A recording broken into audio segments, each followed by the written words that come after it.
ప్రస్తుతంగా శుభ్మన్ గిల్ వార్తల్లో నిలుస్తున్నాడు. ఈ young player గురించి ఎక్కువగా చర్చ జరుగుతోంది. భారత టెస్ట్ జట్టుకు కెప్టెన్ కావడంతో హాట్ టాపిక్ అవుతున్నాడు. అయితే కెప్టెన్ గా సరైనోడేనా అనే చర్చ నడుస్తోంది. దీనిపై భిన్నాభిప్రాయాలు ఉన్నాయి. శుభ్మన్ గిల్ కంటే శ్రేయస్ అయ్యరే కెప్టెన్ గా తీసుకుంటే బాగుండేదని వాదన ఉంది. బూమ్రాను కాదని గిల్ కు బాధ్యతలు అప్పగించడాన్ని కూడా కొందరు తప్పుపడుతున్నారు. ఇక విదేశాల్లో గిల్ ఇంకా నిరూపించుకోవాల్సి ఉందనే వాళ్ళు ఉన్నారు. దీంతో విమర్శకులకు గిల్ సరైన సమాధానం చెప్పాలని ఫ్యాన్స్ కోరుకుంటున్నారు. ముందుగా ఐపీఎల్ లోనే ప్రూవ్ చేసుకోవాలంటున్నారు. గత ఐపీఎల్ సీజన్ లోనే తొలిసారి పగ్గాలను గిల్ అందుకున్నాడు. గుజరాత్ టైటాన్స్ ను లీడ్ చేశాడు. అప్పుడు గుజరాత్ టైటాన్స్ పెద్దగా రాణించలేదు. పాయింట్ల పట్టికలో 8వ స్థానంతోనే సరిపెట్టుకుంది. ఈసారి మాత్రం గిల్ ఆటగాడిగా రాణించాడు.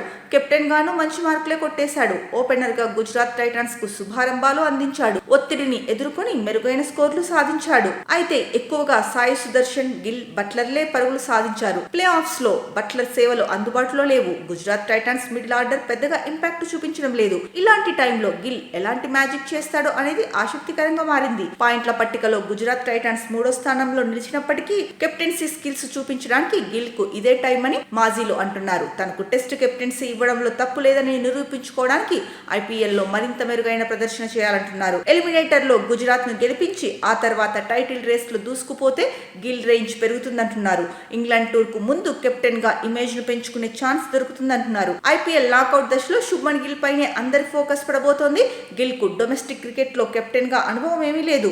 అయితే అంతర్జాతీయ టీ20లో మాత్రం కెప్టెన్ గా ఆడిన అనుభవం ఉంది. టీ20 వరల్డ్ కప్ తర్వాత జింబాబ్వేలో పర్యటించిన టీం ఇండియాను శుభ్మన్ నడిపించాడు. అప్పట్లో 4-1తో భారత జట్టుకు సిరీస్ ను అందించాడు. ఇప్పుడు ఐపీఎల్ నాకౌట్ దశతో పాటు ఇంగ్లాండ్ టూర్ లో ఎలా రాణిస్తాడు అనేది ఆసక్తికరంగా మారింది. ప్రస్తుత ఐపీఎల్ లో బ్యాట్ తో శుభ్మన్ గిల్ బెటర్ గానే రాణించాడు. పరుగుల పండుగ చేసుకున్నాడు. సీజన్ ఆరంభం నుంచి నిలకడగానే పరుగులు చేశాడు. సహచర ఆటగాడు సాయి సుదర్శన్ తో పోటీ పడ్డాడు.